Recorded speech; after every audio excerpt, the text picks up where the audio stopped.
Saudara, polisi kini tengah memburu bos markas judi online hingga aktor intelektual di balik operasional judol Para pelaku internasional. judol juga berasal dari kalangan petani, anak-anak hingga tunawisma. Judi online ini semakin lama memang semakin meresahkan. Banyak kasus kriminal yang bermunculan di mana judi online ini sebagai pemicunya.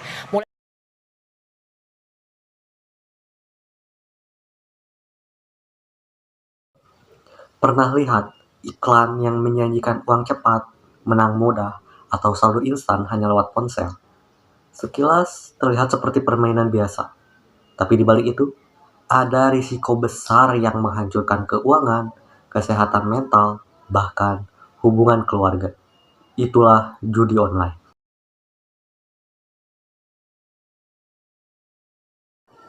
Perkenalkan, nama saya HDW Karsa. Pada video ini, saya akan membahas mengenai judi online dari sisi teori, hukum, nilai Pancasila, dan analisis AGHT.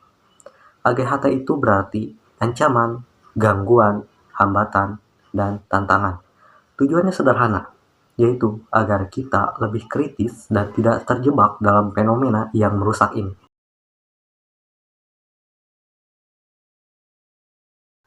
Secara sederhana, judi online adalah aktivitas mempertaruhkan uang atau harta melalui platform digital dengan harapan mendapatkan keuntungan secara instan. Masalahnya, sistem seperti ini sering dibuat agar pengguna terus bermain. Awalnya, orang hanya penasaran, namun lama-kelamaan bisa berubah menjadi kebiasaan, bahkan kecanduan.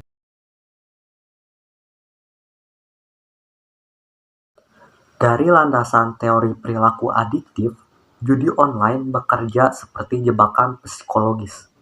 Ada harapan menang, ada sensasi, lalu muncul dorongan untuk mencoba lagi. Penelitian menunjukkan dampaknya nyata. Pengguna bisa mengalami stres, depresi, konflik keluarga, hingga kerugian finansial. Jadi, judi online bukan hanya soal uang yang hilang. Yang hilang juga bisa rasa aman, fokus, dan kualitas hidup.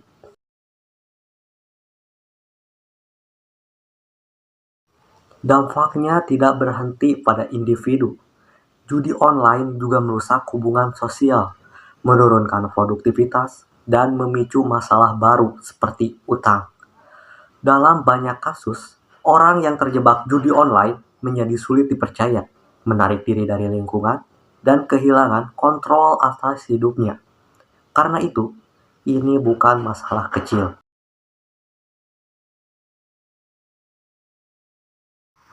Dari sisi hukum dan konstitusi, judi online bertentangan dengan semangat negara yang melindungi rakyat dan mewujudkan kesejahteraan.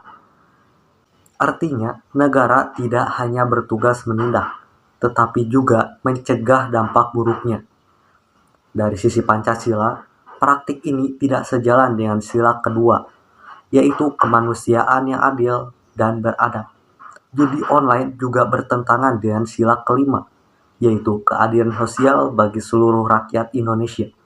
Jadi, ini bukan hanya masalah pribadi, ini juga masalah moral dan kebangsaan.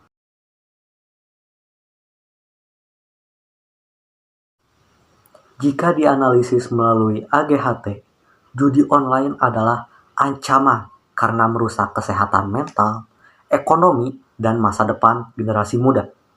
Judi online juga menjadi gangguan karena mengalihkan fokus belajar, kerja, dan aktivitas produktif.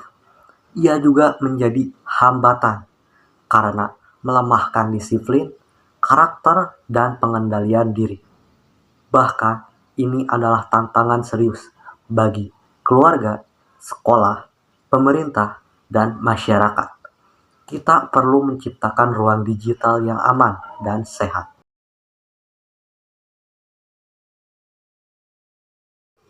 Sikap yang perlu kita ambil adalah kritis, waspada, dan berani menolak. Jangan mudah tergoda janji cepat kaya. Kita harus memperkuat literasi digital, berani melapor jika menemukan promosi judi online, menjaga pergaulan, dan membangun kebiasaan yang lebih bermanfaat. Solusi terbaik bukan hanya pemblokiran situs, tapi juga pendidikan, pengawasan, dan dukungan sosial.